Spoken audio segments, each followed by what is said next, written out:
prayer.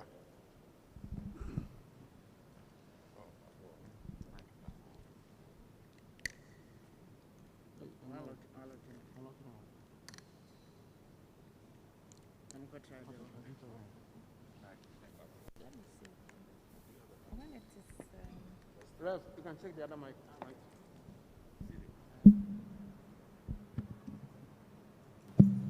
Shall we please rise and pray? Almighty and ever-living God, we give you praise, thanks, and adoration for the free gift of life that you've given unto all of us, and for the gift of today. Bless your name for the opportunity you've given unto us to serve in this great university. We thank you for Convocation and our leadership. We bless your name for bringing us together today as a family. We invite your presence to be with us, to guide and direct our discussion, so that what is on the table will be fully exhausted through your guidance to the glory of your name. Thank you for hearing us. In Jesus' name we pray. Amen. Thank you. Please, let's sit.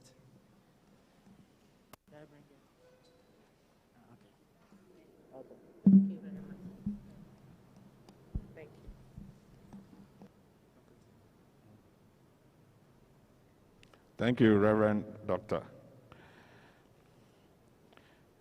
I want to crave the indulgence of the House to defer the minutes of the previous meeting. I hear we are running on inverters because the main source of electricity is off. So I want us to go straight to the agenda for the day. So if you agree with me, then I will invite the chairman of the committee for the Mutual Health Fund to rise to the podium to make the presentation to us. So, Dr. Samet Muntaka, please, you are invited.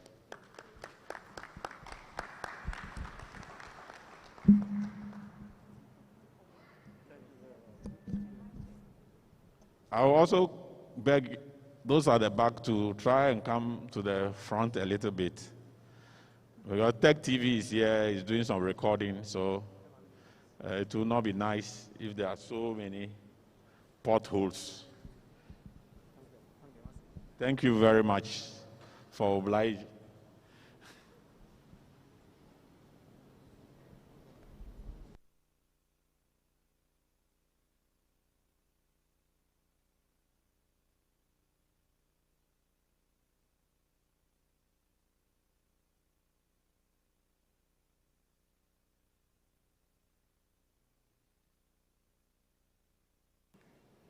Good morning, respected members.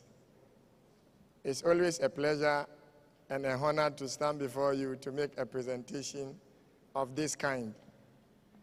I thank, on behalf of my committee, the Council of Convocation for giving us the opportunity to serve members.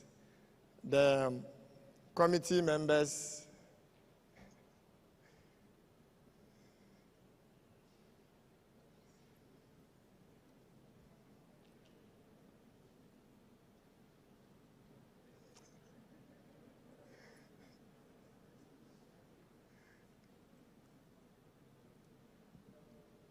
myself as chairman,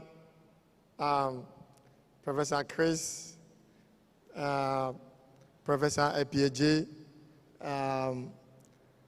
Dr. Eric Tutuchao, Dr. Yao Eliklem Ayekele, and Dr. Samuel Sechi was our secretary.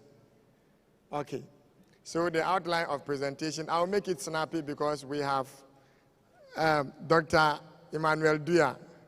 Thank you. Professor Emmanuel Duya. Thank you. Thank you for prompting me. I'm sorry. The outline of my presentation is the basis of the mutual fund, which we did the last time, the foundations of the propositions we have made, the sustainability of the fund, the operationalization of it, and then what we call safeguards. So, as we are all aware, the conditions of service of senior members guarantees us a package of healthcare services. Unfortunately, there are some few medical services that are not covered by the condition of service. Every now and then, because of the unavailability of funds, members have had to fund medical care from their own pockets to be reimbursed later by the university. As some of you may know, or all of us may know, this is a very big challenge for many members. And therefore, it has become necessary to set up a fund that will help support members to provide them the medical care so that the fund will go after the university for the refund. So I call the next set of statements the foundations of our proposition. You cannot make a proposition unless you have a solid foundation. To be able to do this, we had a number of stakeholder engagements. We engaged the medical services through the director and his team. We engaged Convocation and several members of Convocation. We did a survey. We did a presentation here, and many members reached to us with quite a number of suggestions, which we have tried to incorporate as much as possible into the thinking.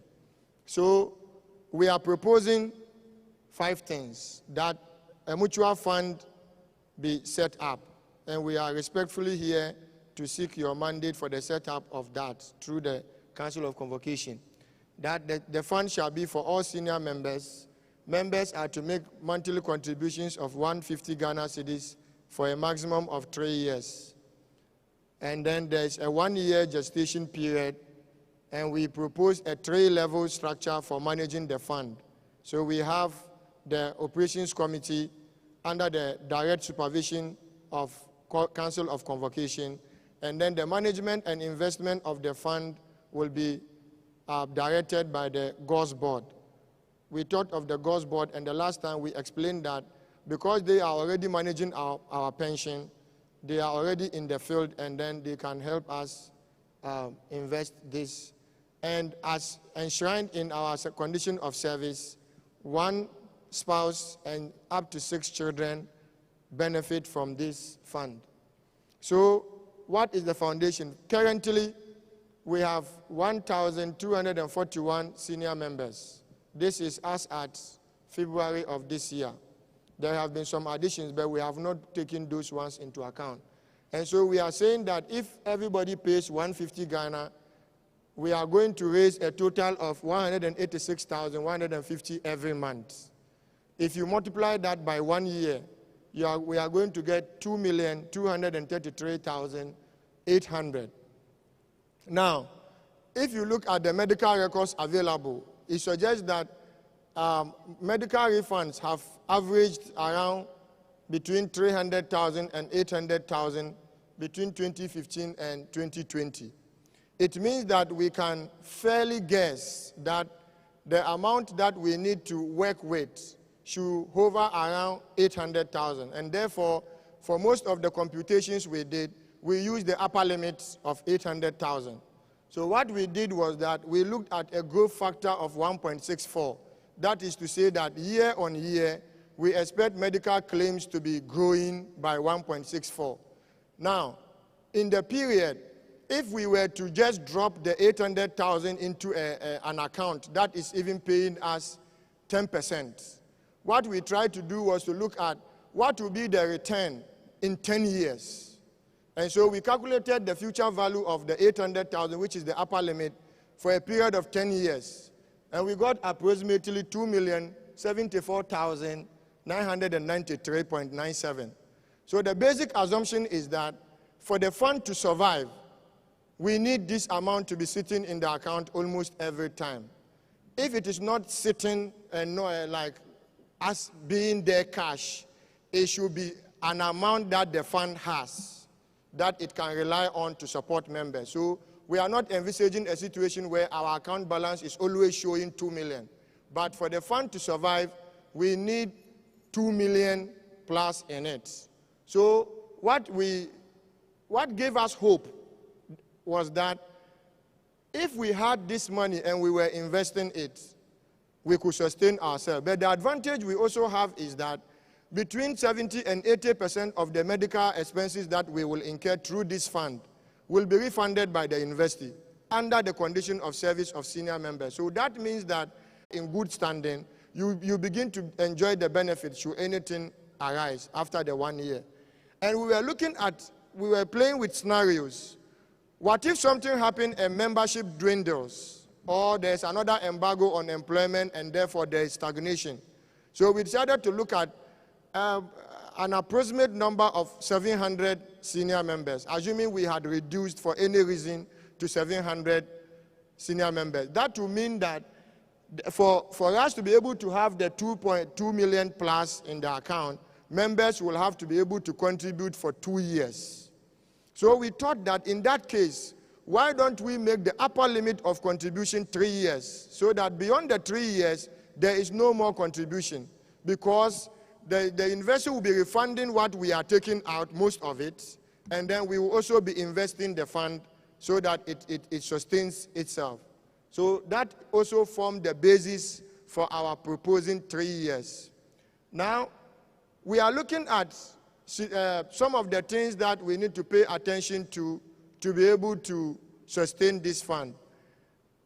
We have to have a commitment. I know members will not do that, but it is still worth mentioning that we are all going to ensure that, first of all, we invest correctly, members do not unduly stress the fund, and we are going to push the university through the Council of Convocation to make sure that refunds are not unduly delayed, because that will be taking away investment money from us.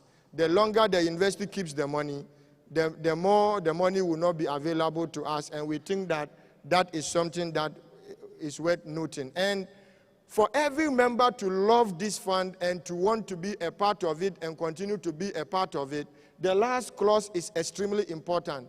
There has to be fairness, and the fund and any member serving on it must be seen to be fair, and there should be some accountability. Every now and then, the operations committee should be able to come to convocation and make a presentation of how much money is there, how much has been spent, what steps have been taken to recoup whatever has been spent, so that members are at all times aware of the state of the fund.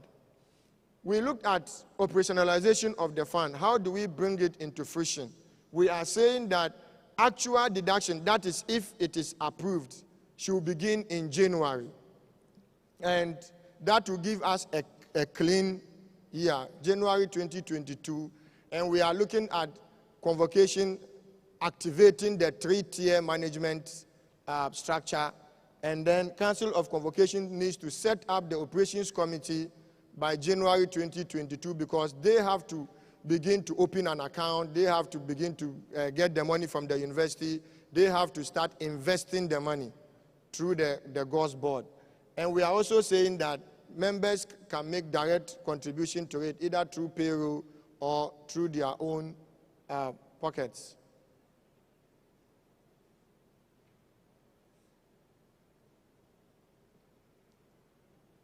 Okay.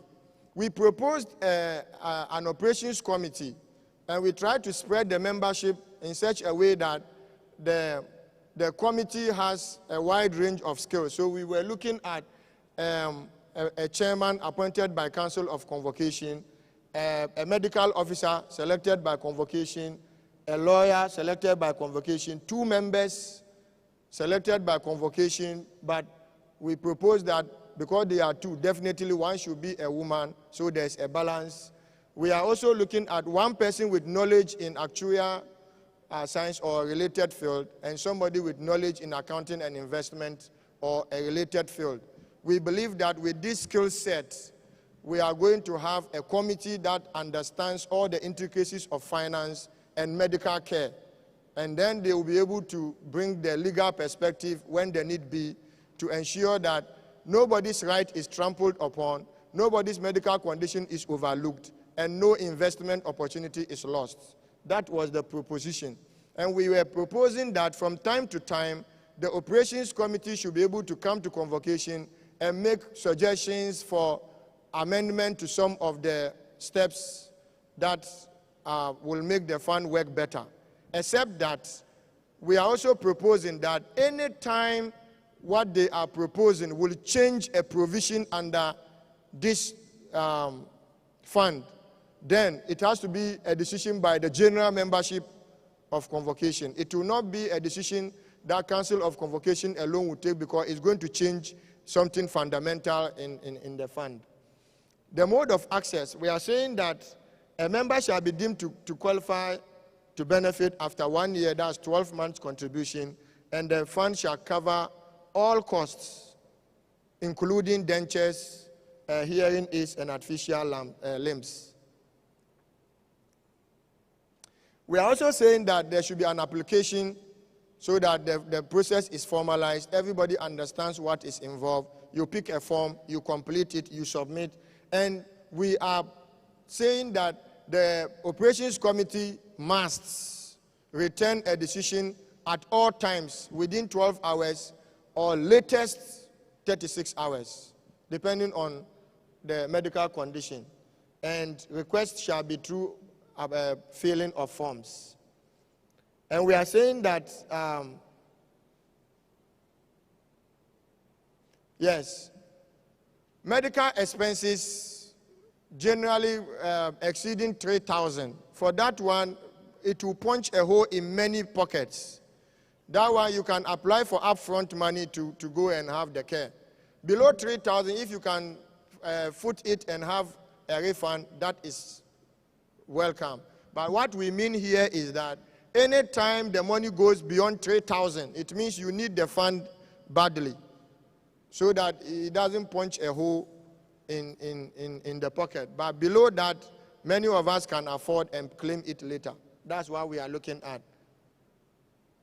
And we are saying that treatment abroad shall follow the laid down university processes through the medical board. So once the medical board has determined that this condition requires treatment abroad, that's it, we are ready to move. We come in and provide the funds as much as possible until the university is ready to pay us. Now, there are a few concerns that were raised the last time we made the presentation. And so we have grouped all of them together and called it safeguards. So we are saying that the maximum benefit that can be enjoyed under this fund at any given time is $20,000. One of the issues that has come up is how many times can somebody access the fund in any period. And we said as many times as is needed, because there will be a medical board that will be advising. And once the medical board thinks that you need the service, we will not be the ones to say you don't need it. But at least we will cover you up to $20,000 at a time, $20,000. That's what we are proposing, respectfully. So those who will be on suspension or leave of absence, we are saying that they are going to they have to continue contributing. If they don't contribute for 3 consecutive times, then they forfeit their benefits. And when they come back, they have to apply to join the fund and have to make the minimum contribution for benefit. That is because it was a concern of a member that every now and then you have situations where people are suspended or people are on leave of absence. What happens to these people? And we are saying that they should continue to contribute. Once you haven't contributed the minimum 3 years, you continue to contribute until you have met it. Once you meet it, then it wouldn't matter whether you are here or you are away. Bottom line, you have already gone past the threshold, and there should be no problem. Then next is death. The last time there was also a suggestion that what if a member did not contribute all 3 years and then the member passes away? What happens? And we are saying that when that happens, the member is going to get his contribution less any benefits plus a graduated interest. As money is invested, there is a prevailing interest at the time. So if I invest 10 cedis in November today, interest rate is 18%, between 18% and 21%. It is possible that by January, interest rate will either go up to 24% or come down to 15%. So we will give you a graduated interest according to the time of the investment, because the records will be available. And we are saying that where a member goes beyond the 3 years before they pass on, then the university already has a process for taking care of people. We will follow the same process, determine whatever is due to the person and give it to the next of kin. Next is retirement. We have two situations there. People who are on retirement and don't want to continue contributing to the fund.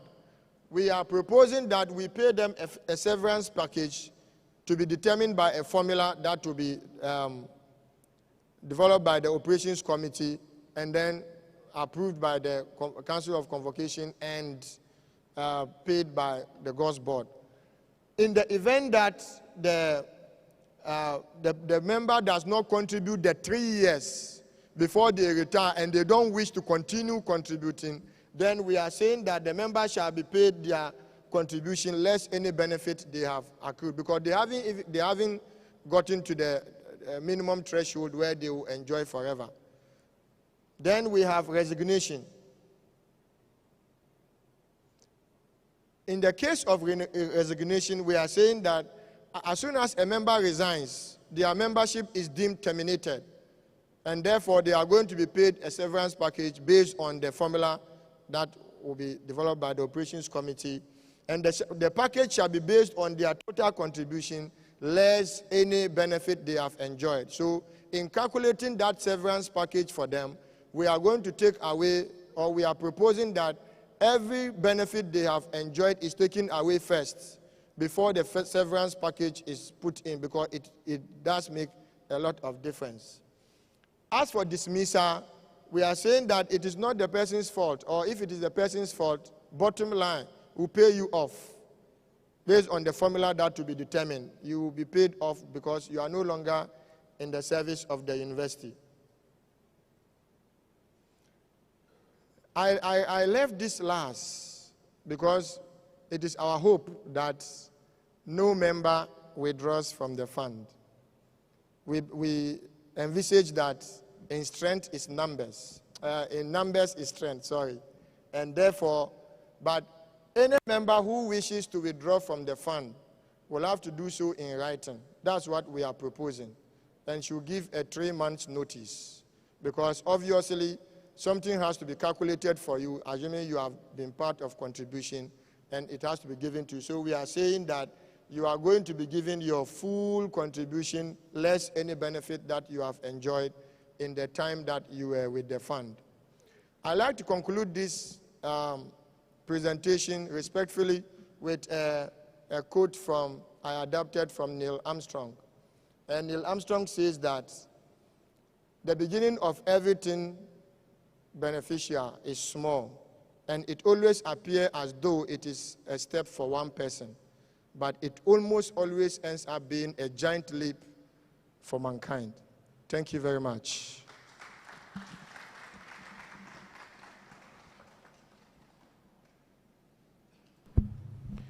Thank you, Dr. Muntaka, for the wonderful presentation.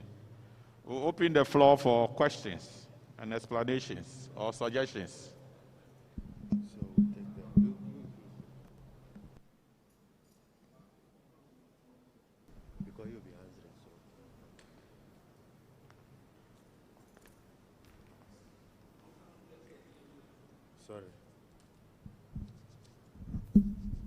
Dr. Muntaka, thank you for your presentation. I'd wanted to know the functions of the various, the 3-tier. Oh, okay. I wanted to know the functions of the... Your name. Because of minute. All right. My name is Emmanuel DeGraff Johnson Usuansan from Department of Statistics and Natural Science. My first question is, I want to know the functions of the 3-tier operations, because if I've seen, when I read the document, the one for the operations might conflict with the one for the goals. Because if you have these members made up of the operations, I think that in actuarial science, this is like a claims formulation that you have to be able to calculate and know the minimum amount you need to cover each claim year, right, before the excess can be used for investment. So if we do not distinguish between the two, then you might have a problem during the investment.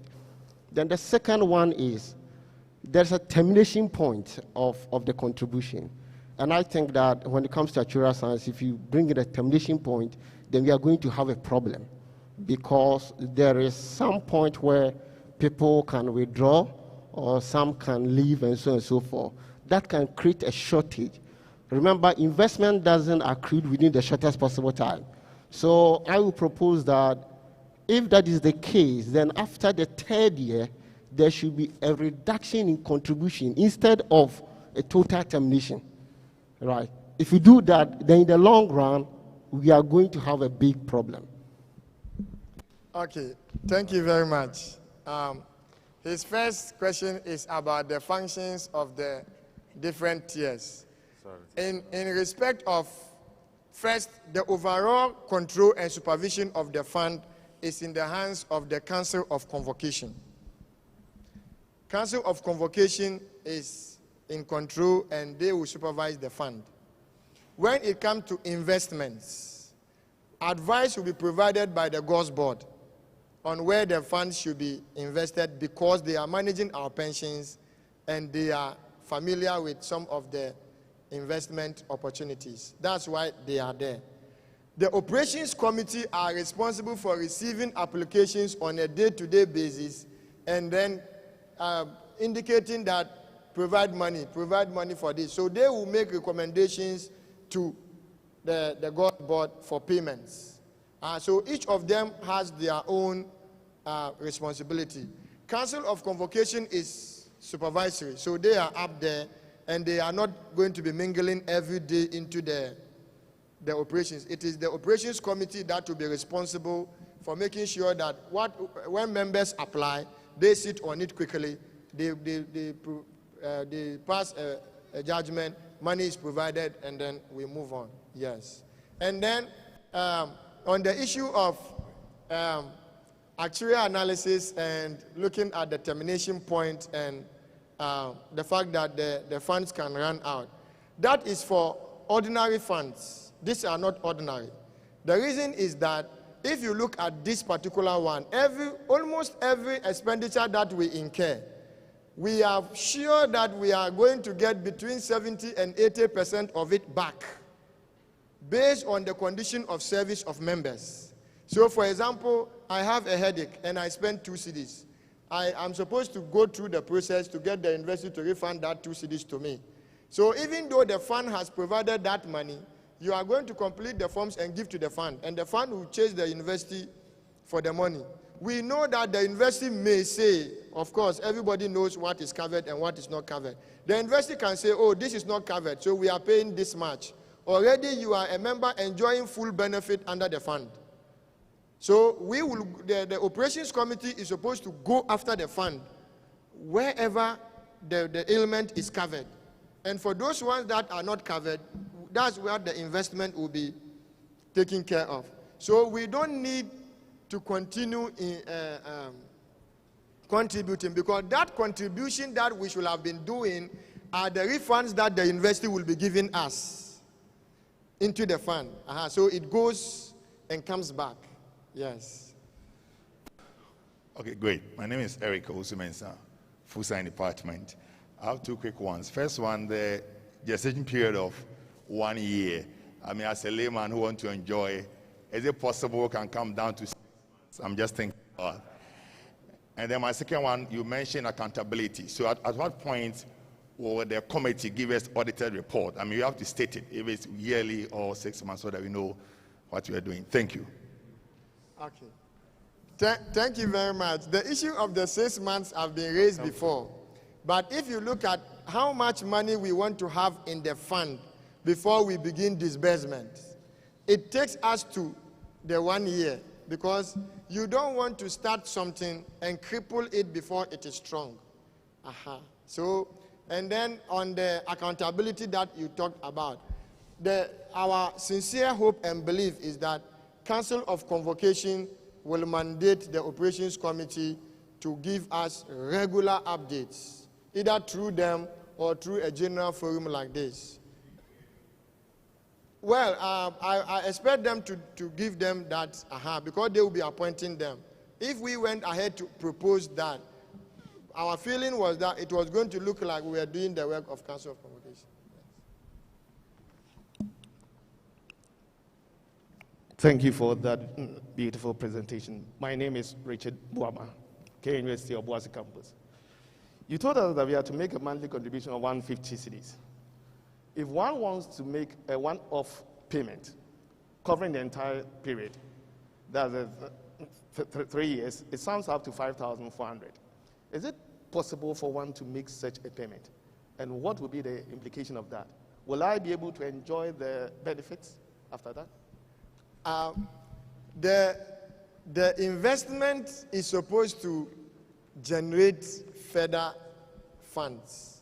So even though you have given us all the 5,004 and you have increased our ability to invest, but the money will not start generating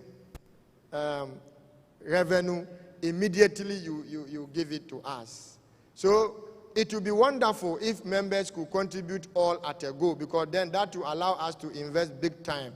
But it will be difficult to start giving some members benefit while others are not, because the basic criteria for qualification is that you should contribute for 1 year and at 150.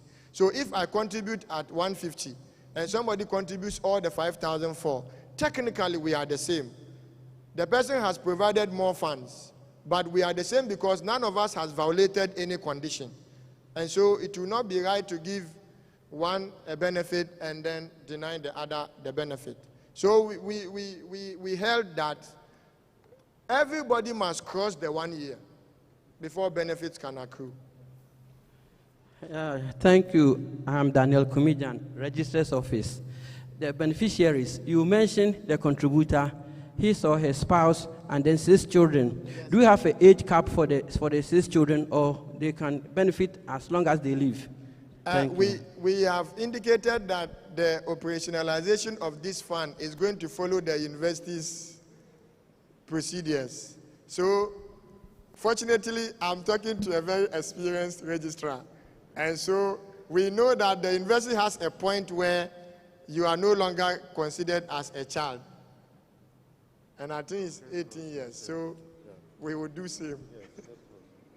I'm Canadian from Audit. Thank you for your presentation, but I have a problem with maybe the cutoff after the 3 years. After the 3 years, because of cash flow, because there are other exigencies that we cannot even envisage, and there are other things like investment. We have other things that we cannot predict. What about you invest your money in some place, and something will happen that you cannot maybe get the money back? What will you do? So I suggest, as my colleague said, there should be a graduated after the 3 years, as there will be a cash flow problem, because there are certain things, other unforeseen exigencies and other leakages that we cannot also explain. So you need to maybe think about the other graduation after the 3 years. Thank you. Okay, thank you very much. I am fortunate to have been nominated to be on the GOS board. And I have seen what we meant by high-yielding investment that is low risk. And I have seen how these investments are chosen. And I can say, not on authority, but at least I can say with some certainty that we are going to avoid those investments that can lock. But you see, the advantage we have with this one is not like an ordinary insurance or an ordinary fund. The advantage we have with this one is that there is a reimbursement point. And so you spend, it is reimbursed. That is the contribution that you should have continued making. That reimbursement that comes back. is the contribution that you are going to continue making. So it is not as if once we have all contributed the 3 years, then that is all. No money comes to the fund again. No, money will be coming to the fund through the refunds that the university will be giving. And that will serve as the contribution that members should have been making to keep the fund going. Yes. Yes, I'm Andrew Selassie Agbomanu, Computer Engineering. Yes, you mentioned that we are to pay 150 Ghana cedis. I would like to recommend that instead of having that amount fixed, we look at an appropriate percentage of the basic salary. Though it's not going to be equal contribution, we know at the end of the day, the money will be refunded.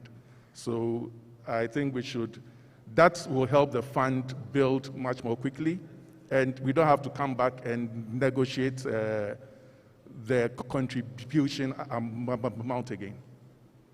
Thank you very much. You see, there's a basic principle in a benefit fund. That is to say, equal contribution must give you equal benefit. As soon as we make it a percentage of basic, because our basics are not at the same level, some people are going to be contributing more. What it means is that they have to enjoy more benefit than you, the one who is contributing less.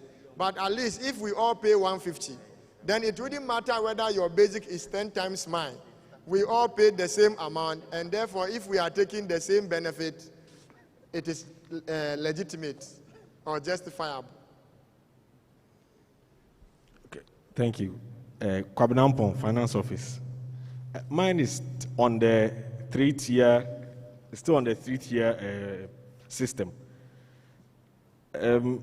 From what was sent, you said specifically, if you read, it says that the board shall exercise supervisory role over the operations committee. And then when it comes to council, you're also saying that they also play a supervisory role. That will be a contradiction, or there will be a conflict there. Now, you also, when you explain, you made mention of the fact that they will be advising us on investment. And I was thinking that was the reason why we are looking for an investment person on the operations committee. So I am suggesting that it should be the operations committee and council. And the reason is that we've not also looked at the financial implications. If GOS is coming in between, are we going to compensate GOS board when they meet on this issue, or it's going to be pro bono? All these issues, when I look at it, I think that it should be 2-tier. We must also look at compensation package for the operations. That was also mentioned, operations committee. Are they going to do it on pro bono? That's also another thing we should look at. Thank you. Okay. Thank you very much. The issue of the 3-tier was introduced by members. And if you look at all the comments that has come, so far, it is one issue that, at least until now that I'm hearing this, has been like an accepted procedure. Safeguarding investment is key. And fortunately, you are from the finance office, so I know you know that for members to even have the belief that the money is safe, because perception in life kills very good initiatives. Once there's a perception that the fund is being mismanaged, then you have a lot of chaos. So that was why we said that there should be some levels of control. It's not as if the operations committee's hands are going to be tied and they cannot do anything. That's why from time to time, they can make proposal to Council of Convocation on some of the things that can improve their operation. And then if the Council of Convocation realizes that it is going to change a provision, they will bring it to general members. So the Operations Committee is going to have a lot of room. Once an investment is made, GOS board doesn't come in again. It is the Operations Committee that will continue to look at proceeds and administer the fund. In terms of remuneration, of course, it was an issue, and Council of Convocation, when we met them for a briefing, raised it. And then we said that we don't determine anybody's allowance.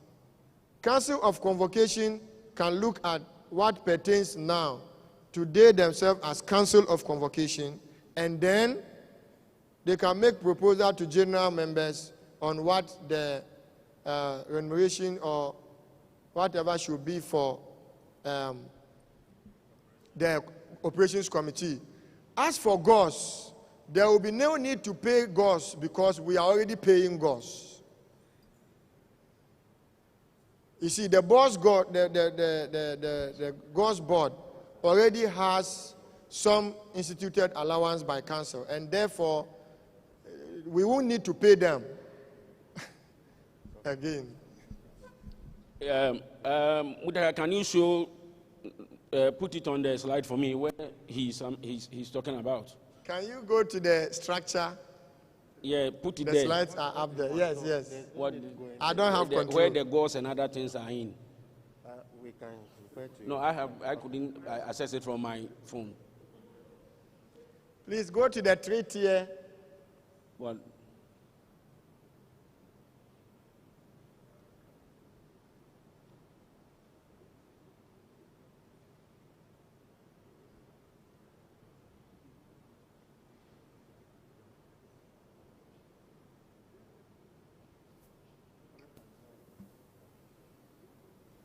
Yes, here. It's on. What is, Can you blow it up a little? But in short, what is there means what? It means that, what does it mean? It means that we have operational committee that are looking at the operationalization of the fund. Under the control and supervision of Council of Convocation. I think GOS should find its way somewhere. They should find another theater of operation and not, our money. We are lucky that the establishment of the fund is by the entire members of the university that manages the university. So if that is the case, when I say the members of the university that manages the university, it is here that we get the vice chancellor, it is here we get Pro VC, registrar, etc. You understand? So senior members. So I have no doubt in my mind that there will be what we call it mismanagement of the funds. As a result of that, we should bring in GOS to come and do investment, to give us the investment advice. If you look at the composition of GOS, you understand? You know, we have other people coming from somewhere that do not have financial, what do you call it? No. If you want to add it, you understand? So I think that GOS must be out. Again, I heard a colleague also saying that University Council must also be out. This fund, we should have control over it so that anytime if we want to change anything, we can do it on our own. I have been a member of council. I know how decisions are taken at the University Council. And majority, the beneficiaries, all of us will not be there. Then one who is not a contributor will then be taking, decision for you with the mere fact that you want to safeguard your money. I think no. If there's anything, there's the operationalization committee, and for that matter, the proponents, i.e. these people. You understand? Council of these people. Then Council of Convocation. Then it's correct. You understand? So let's manage. Let's take the two. You understand? Let's take the two for the management of our fund. Because if we are not careful and then you extend it, then if a university one way or the other may come in, and the university will then detect. You understand? That we want it to be this, we want it to be. After all, Professor Kwesi Andam established KNUST welfare scheme without any seed money. It is the entire staff in the university that have managed the welfare, and today we can say that there's enough in the welfare to the extent that the welfare is even giving 5,000 cedis as a loan. We started 1,005, it went to 3,000, and it's now hot. 5,000 cedis, and it's moving forward. You understand? So the members were drawn among ourselves. and then we are doing well. So don't let us go to University Council. Don't let us also go to, what do you call it, the goals.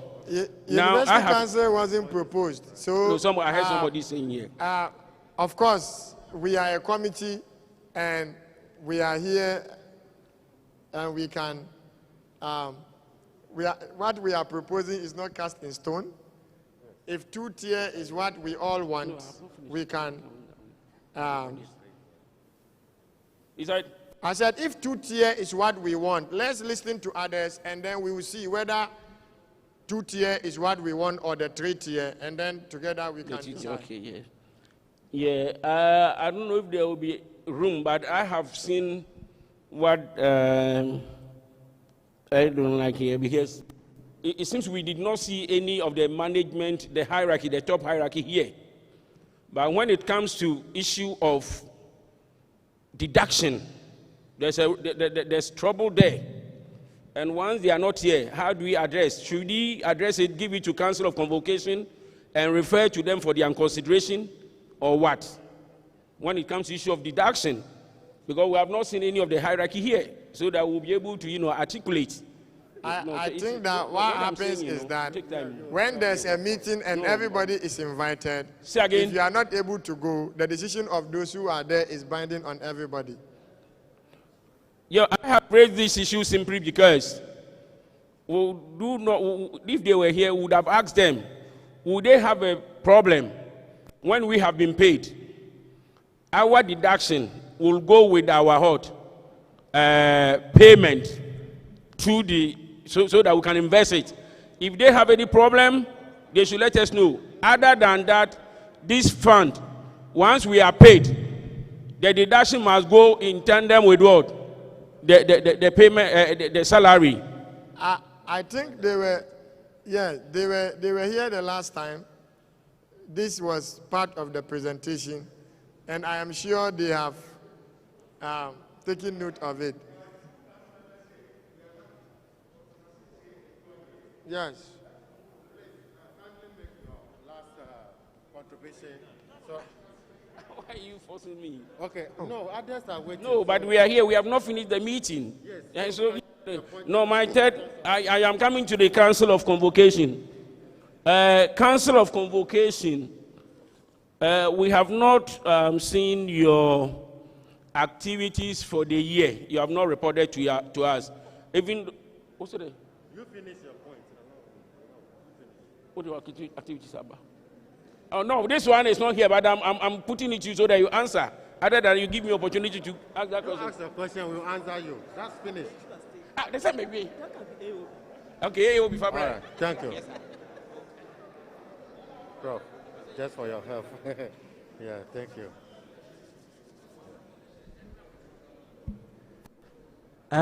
Thank you very much. Chairman, Council of Convocation.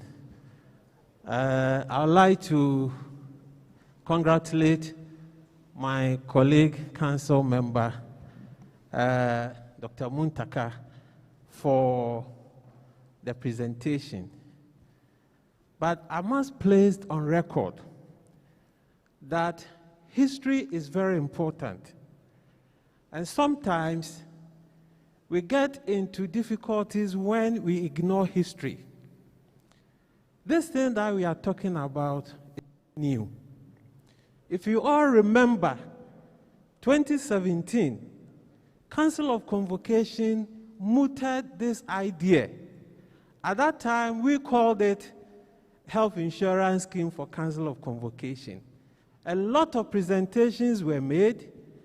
The then Law Dean, now Professor Mrs. Aporinkansa, chaired it. And we had goals, part of it. Mr. Essien made a presentation to Council of Convocation.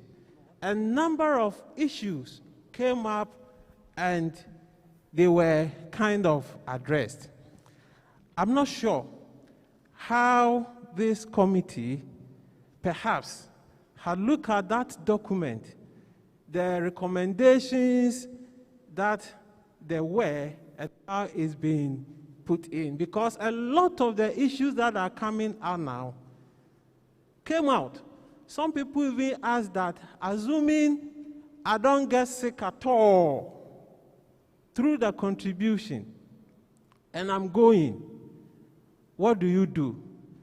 Assuming I get more sicknesses, in quote, whilst I am in, how do you deal with it? So I think that it is something that we need, and that is the point that I want to make. It is something that we need.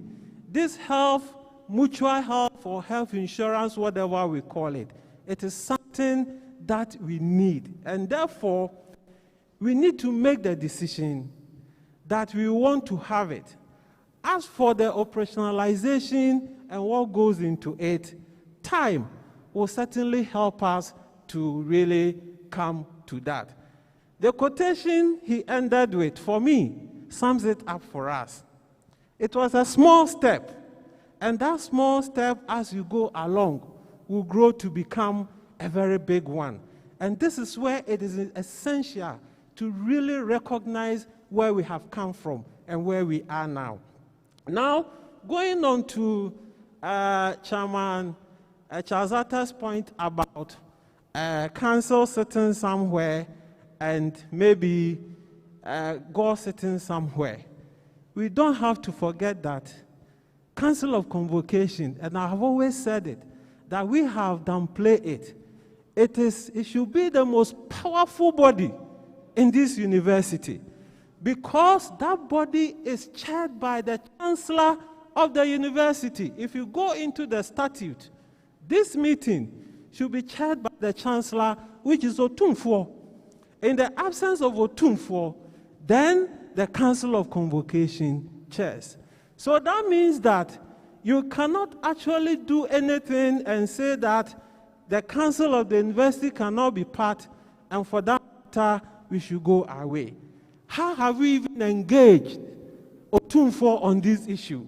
Because per our statutes, unless it is changed, he is the one who presides over this august body. And whatever we do, he must be part of it. I don't think we can really take GOS out. I don't think so. I don't think so. How we do it is what we need to look at. But taking GOS out then it will be an anathema to the whole concept, because already we have them managing.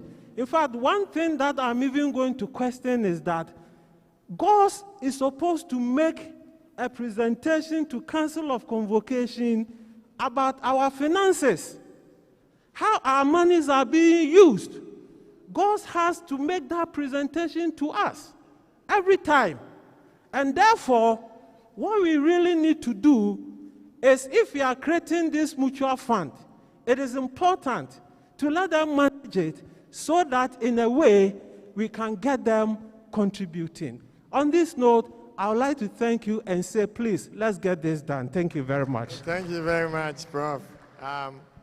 Fortunately, we had Professor Emmanuel Epieji from the previous committee on our committee, and he made a lot of contribution. And in the presentation we made the last time, I did mention that a lot of what we are proposing now was navigating the previous committee's work that we looked at. So we looked at it, and thank you very much for the contribution. Okay. We have some people who joined us virtually. So their comments are online. I will read a few of them to us. So the first one, all titles observed, is coming from Kweku Eje. Will an administrator or full-time staff be employed for the purpose of working with the operations committee, who will follow up on claims and follow up requests when required? Another one from Apia Set Christopher. Can we therefore have an incremental percentage of payment, maybe 10% increment of the amount to pay, so that a time would not come and we will say we need to increase the premium as the time flies. You so see, online contributors. Thank you for your comments. The first one said, are we going to employ somebody to manage the fund? We will leave that to the Council of Convocation. They will have to decide that. We have proposed an operations committee, and we believe that the operations committee should be able to do the work. When it comes to the second comment about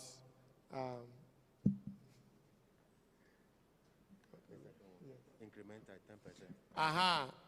You see, please, let us acknowledge that if you look at the computations and the projections that we have done, by the time, even with a growth rate, a growth factor of 1.64, by the time 800,000 will get to 2 million, then we are talking about 10 or more years. We are saying that this fund is not going to be depleted because there will be continuous contribution to it, except that it will come in the form of refunds. So, a new member. So it's not going to be like a time will come when there will be no contribution to the fund, except that that contribution will not be coming from the pockets of members. Once you go past the 3 years, you are done. The rest of the contribution on your behalf will be the refunds that you will get anytime you benefit from the fund. So I don't foresee a situation where we will even come back to members to say members should contribute again, let alone say we are increasing it. I sincerely don't foresee that. Well, we are human beings, and God has given us, as Reverend will say, God has given us the power of the brain. When it happens, we sit down, look at the exigencies of the time, and take a decision again. Hello. I think there's also a clause we've put in the operation manual of the committee, which stipulates that after some time, they are allowed to come and give us, during their annual briefings, if there's any adjustment that needs to be done, they will propose that, and they will bring it here again, so that if there need be, we will do it. We still have the opportunity to also, this idea that we are forging ahead, that we should have a reduced amount. We can take that decision here if we so think. But we are based on the actuals we have done and what we can see now. This is what we are proposing. If we operationalize it and it becomes imperative that all these things we are talking about should come forward, then based on their report, they will propose it. We come back to this same place, then the need should be that there should be some payment to it. But based on what we've done so far, that's what we are projecting. Thank you. Thank you very much. Yeah. That's our able secretary. Yeah, Yes, Prof. I'm Emmanuel Akoa from Computer Engineering. Please, let me say respectfully that the reason why when you raise your hand, I'm not able to call you is that the chairman is there. I am not. I'm only making a presentation. Thank you. Yes, so I just thank you very much for an excellent presentation. I just have 2 comments. The first one is on the digital platform. Currently, we are streaming on public platform using YouTube and stuff like that. I think the last time it was on YouTube, and this, what we are having is something private. I don't think students and other people should see, or other people. So it's just on the side. Okay, the next one is that... Council of Convocation, right? Yes, this particular meeting. Anyway, the next one is on the flow to get your money. It's very good that you have promised 12 to 36 hours, right? But if you check the flow, you have to go to a health service board or something, and then they will advise you. So actually, the release of the money starts from when you get the advice. But I want to ask, from experience, how many hours does it take to get a response from the health service board? You see, other than that, we are doing this with a certain objective. One is that ideally people attempt to ask for refund. It either takes too long, or there are issues and doesn't come, or they spend and they want refund and it takes forever.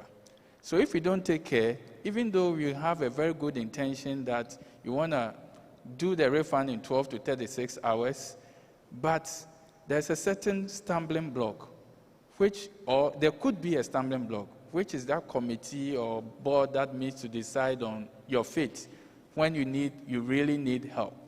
So I am suggesting that either you find a workaround around that one to give the assurance that it will not be business as usual, or you find a way to grant the person to go and sort himself out health-wise, and then you go and deal with the health service board or whatever we call it. Other than that, we'll continue to pay on the day that you need help. We'll tell you that we have missed the sitting for the next meeting, so wait for maybe 2 months, and according to the terms you signed with us, your 12 hours starts from when you get recommendation from the board. So you may not have violated it. And this is the assurance that people would want to get. Thank you. Thank you very much. You see that it is not currently, it is not every ailment that goes to the medical board. So those classes of ailments that require the medical board's attention are the ones that eventually you have to go abroad or something. So for now, many of us go and assess healthcare, and then we come and apply to the university for a refund. So we will continue to provide those funds. But for those particular kinds of ailments where the university requires that a medical board should take a decision, like taking you abroad. Otherwise, if I want to luxuriate in USA, I can get a headache and then come and tell the fund that I need to go to the US.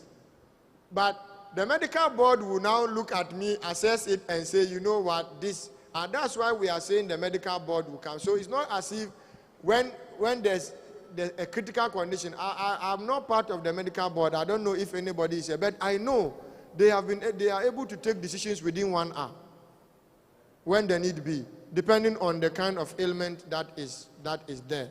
So the kind of ailment will necessitate the speed with which we will act. Yes. And fortunately for us, the operations committee is going to be having that mandate to do that. And they are our members. And they know the reason behind this fund. And I don't think they will frustrate people.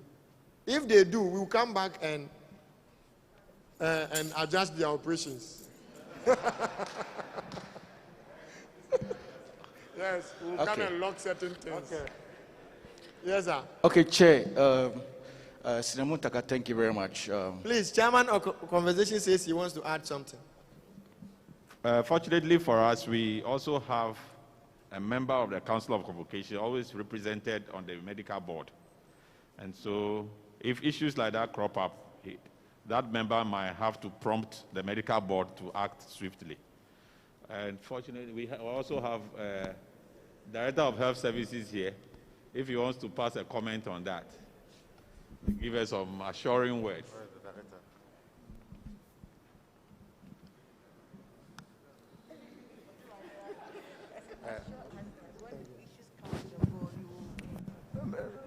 Chairman of Convocation and fellow members, I think that the assurance should be taken for granted.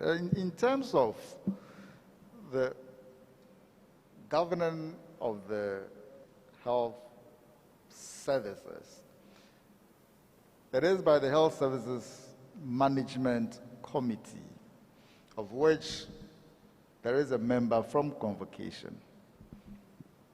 In terms of deliberating on the medical issues vis-a-vis abroad, the Vice Chancellor through the Registrar causes a medical board to be constituted with sets to deliberate on that particular issue. Now that board can be convened at any time by the Director of Medical Services and can come up with a conclusion within an hour. It shouldn't be a process that can be delayed, nor will stall the processes that Convocation is thinking of. Thank you very much. I'm sure Chairman will want to thank you for the assurance, so I'm doing that on his behalf. Thank you. Oh, he had the mic. We'll take us two.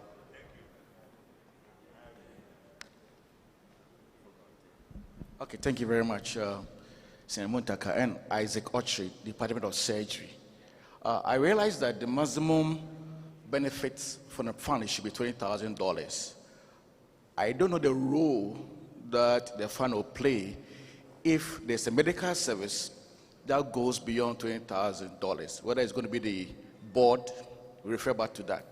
For example, if God forbid, you have a child who has a hole in heart, which is a complex, and the hole in heart, which is a complex, will need about $30,000 to $100,000. If a renal transplant in a good place with a low rejection rate, it's not $20,000, though you can have that in India, but you can have complication rejection. It should be like $30,000 to $50,000. If you need open heart surgery and it's complex, that can be done here, it will be beyond $30,000, $50,000 to $100,000. So I don't know whether if beyond that, then in that case, you go to the board where there's no role being played by the fund.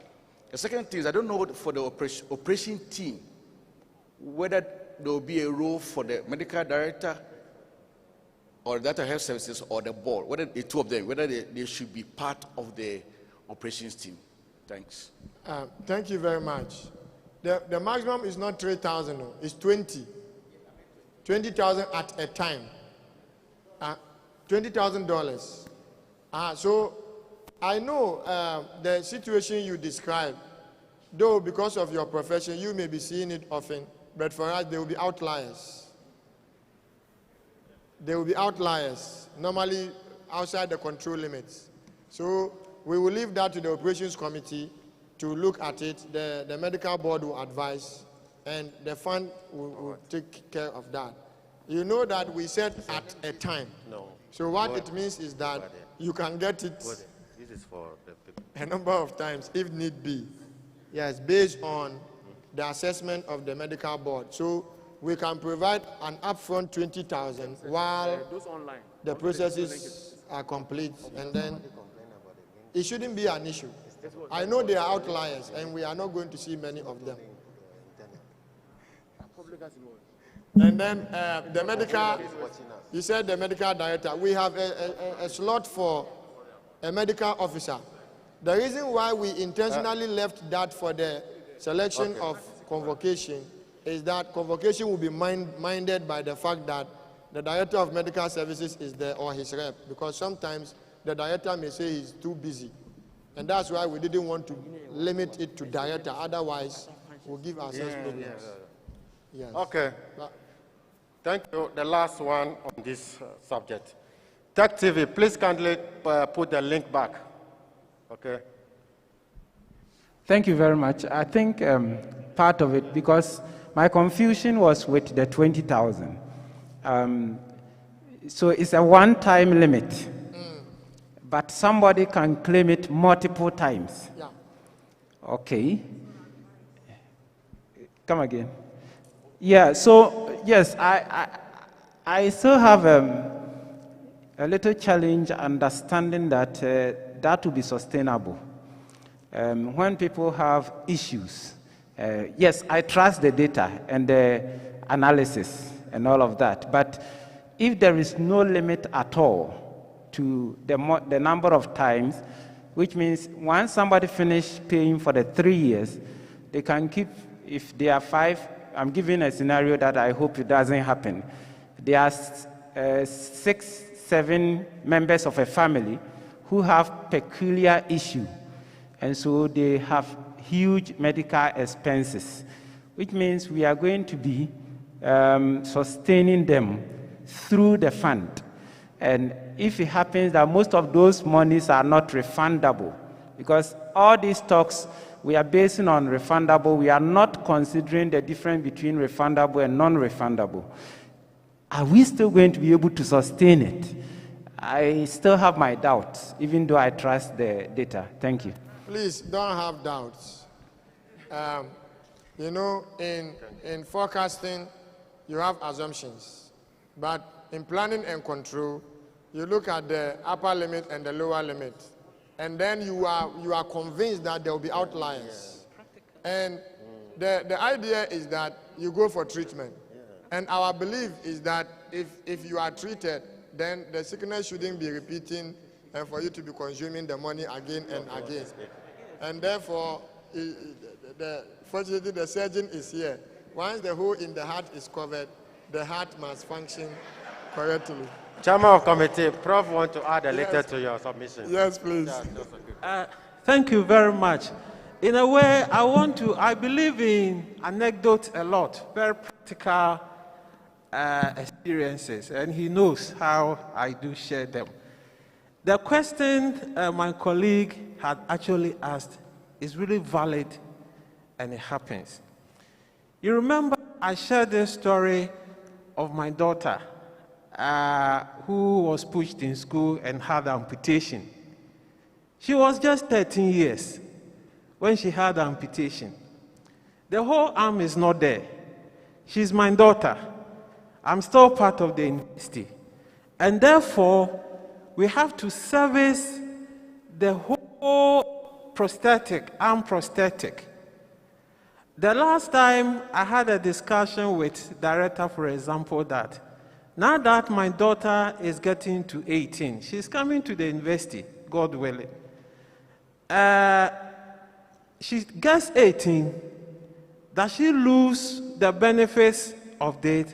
And the question was no, which to me, heartwarming.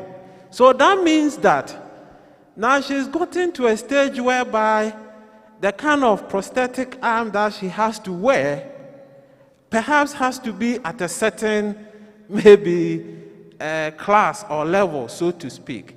How do we really deal with that? So that is why I said that what we need to do is to first of all say that we want to have this fund. As for the nitty-gritties of it, as we go along, we'll certainly deal with them. Again, we should not also detach it completely from what the university provides for us, because the university also is supposed to take responsibility of us. And the difficulty was that, are we really replacing this with what the university does for us, or what? So the synergy between the two has to be clear, and I'm sure if we are able to do that, we'll have a way forward. Thank you. In fact, in our first, thank you, Prof. Thank in you. our first presentation, let's we did say that the operations of this fund will to a large extent be guided by what the university does. Except that that upfront movement is that what this fund provides for members. We cover you, and then we deal with the processes of the university while you are healthy, and then we get the rest. So like you said, Prof, let's get going. I will plead with members to accept this. Let's move it. As we go along, we will deal with the outlying issues.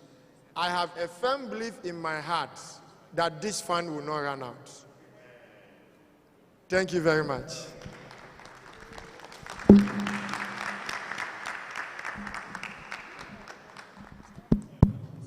Let's do it again for him. He has become a medical doctor, an actuary, an insurance broker, and everything within 1 hour. Thank you very much, Dr. Utaka. Now we want to pose the question to vote for or against these proposals, so that if we want it, we vote for it. If we are against it, so I don't know, should we use the voice vote? Okay, so somebody should move a motion, and then we get a seconder, and then we do the usual things. Yeah. Dr. Omari is there.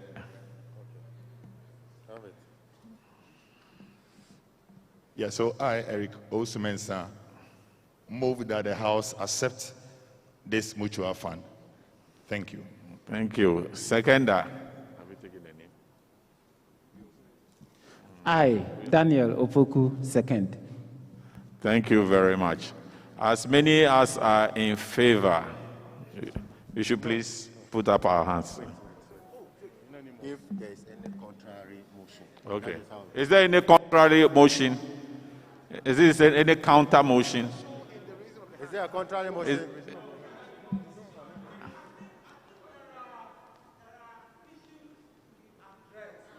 Yes.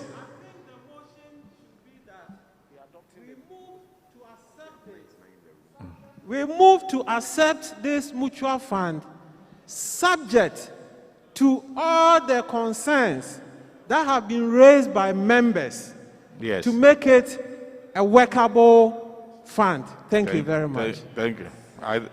I think that is accepted. Do you have a... Mr. Atta. Mr. Chairman. Is there a counter motion? No, Mr. Chairman. This thing, we have said it over and over and over that it's long overdue. And clearly everybody can see here that it was a vote, unanimous. So what we are saying here is that what my brother said, let's agree, we have agreed. We still have control. You understand? If you look at Mutake's submission and other things, we still have control if we want to change anything and other things. That's all. What I want to even add is that the implement effective date should be added. So that if it is December or January, we know that we are kicking off. Because my understanding is that when 2017 you started, it went to the Vice Chancellor, the then Vice Chancellor, then he kicked it. That you even wrote to finance that you have agreed it should be deducted, and the Vice Chancellor said that no. Are we going to face that same problem or not? So that we will back it with the law here, that now no Vice Chancellor can stop what convocation we have agreed on. You understand? That section 70 is here. Let's read. Thank you. It's clear. It's clear. No, read here. Don't worry, we know that. You have made the point. It's there. That's no, read it. It's there. We know. That's all. Mr. Chairman, permitted deduction, section 71. Labor Act 203 is the enabling act governing the employer and employee in this country. Those who are not affected by Labor Act are the military, police, fire, prisons, and intelligence unit of Ministry of Foreign Affairs.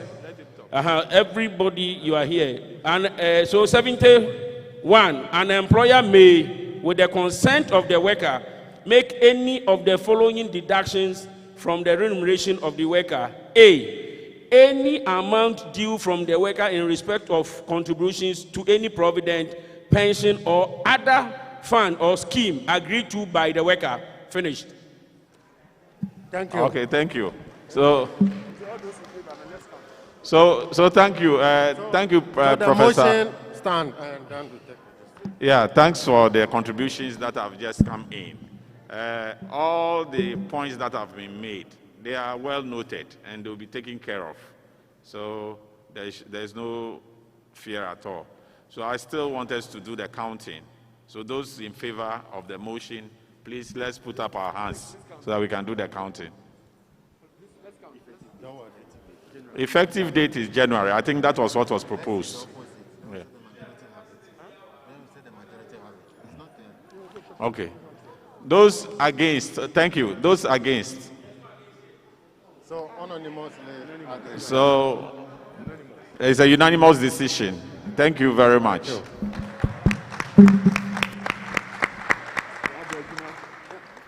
So we will do all the necessary consultations and so on so that the fund can take off smoothly from January. Our term of office comes to an end 31st December. The next Council of Convocation will take it from there. We'll work with whatever we have agreed on. I want to announce that the State of the University address will be delivered by the Vice Chancellor on Thursday, 9th December 2021. Thursday, 9th December. So we expect us to inform our colleagues. We'll start the adverts very, very soon so that the whole hall must be full on that day. When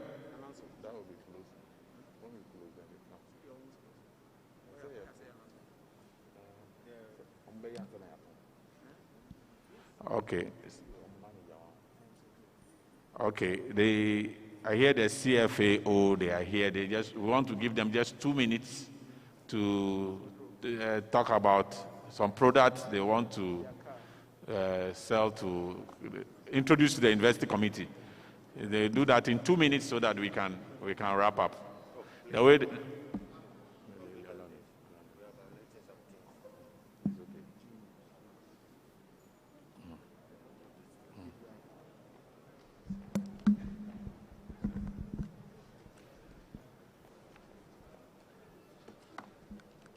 Thank you very much. Mr. Chairman of Convocation, other executives, all protocol duly observed.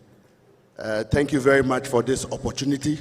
My name is Benson Udro, General Manager for CFAO Northern Sector. And this is my colleague, Mr. Richard Fume. He is the Sales Manager for Mitsubishi. Our mission here this afternoon is a very simple one. We know that at any point in time in anybody's career, he or she would want to own a brand new car. And CFAO, we are the agents of Mitsubishi and Suzuki vehicles, and we've come out with a product that will make it very easy for you to own a brand new car. Or you've worked so long, at the end of the year, you want to gratify your soul by getting a brand new car for yourself or for your mother, your wife, for the family, or anybody. So we've come out with a product, the trade-in facility, where whatever car you are using, you bring the vehicle, we assess the vehicle for you, we agree on the value, you use it as a deposit, then you top up for the vehicle of your choice. If we give you the value and you don't agree with us, we also have another option. We will list it on a website so you can get the open market value. Then you can use that as a deposit to top up. If the top up becomes a problem, we've spoken to some banks and they are partnering us, and they can finance the top up for you at just 17%. The only bank doing 17% at the moment, and that works up, that's 17% per annum. So it's less than 1.5% a month. So we decided that, this is a huge community of hardworking people who are making quite not too good, but very good money every month. So you are our target. So please, you can take this opportunity to own a brand new car for yourself, or you can buy it for your mother, your wife, your father, or anybody. So that is all. We are outside. Yes, my friend just reminded me. The trading, the model does not matter. Any car, we sell Mitsubishi and Suzuki, but you can bring your Honda, you can bring your Nissan, you can bring your Toyota, any vehicle that you have, we accept it. And we just value. The gentleman who is in charge is here of the assessment and valuation is here. After everything, we will be at the back there. If you have any questions, if you have a vehicle that you want us to have a look at it, we are ready to do it. Tomorrow, we will be at the commercial area with a wide range of vehicles. You can also, if you are not able to come today or see us today, you can come there tomorrow and we will take care of you. After tomorrow, our office, Edum, in between the Shell filling station opposite KMA and the commercial bank. I hate to say that we are opposite Toyota, but we are opposite Toyota. Yes, and also we have some of the vehicles here. Yes, but in actual fact, Toyota is like a cousin to us at the moment. Yes, so we have some of the vehicles outside as well. So you can, after this, you can pass by, have a look at it. If you want a test drive, we'll grant you that. Brand new, what we call tier rubber. They say original no get twin brother. So you are welcome outside. Thank you very much for the opportunity.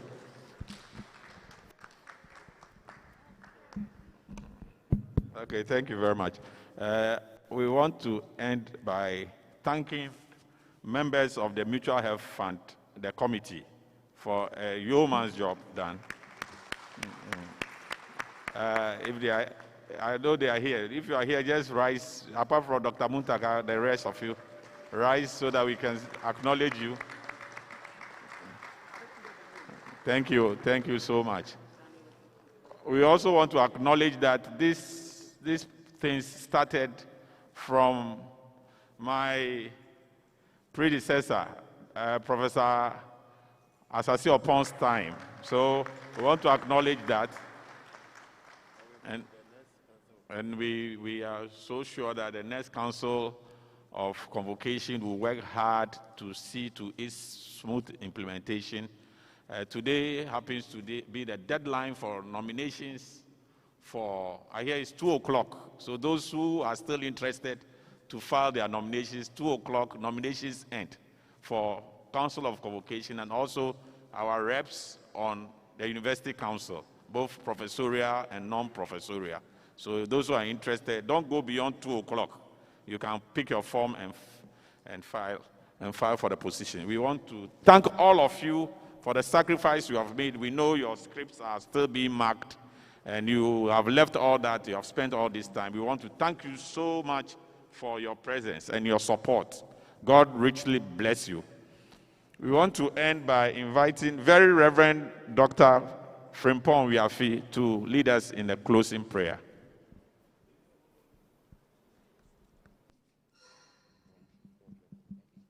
Shall we please rise as we pray? We thank you, Lord, for a time like this. We thank you for your presence that has been with us, because we began by inviting you to be in our midst as we go through the discussions. We thank you for the presentation that was made. We thank you for all the concerns that have been raised. Father, the success of it depends on you. So we ask that you take control over everything, especially guide those who are responsible for the success of this. As we begin it, there is a time frame, but we ask that, Father, your presence continue to be with us at all times, that the end of it all, glory and honor will be unto your name. We give you praise and thanks for an answered prayer. Through Jesus Christ, our Lord and Savior. Amen. Item 13 outside, as you go out.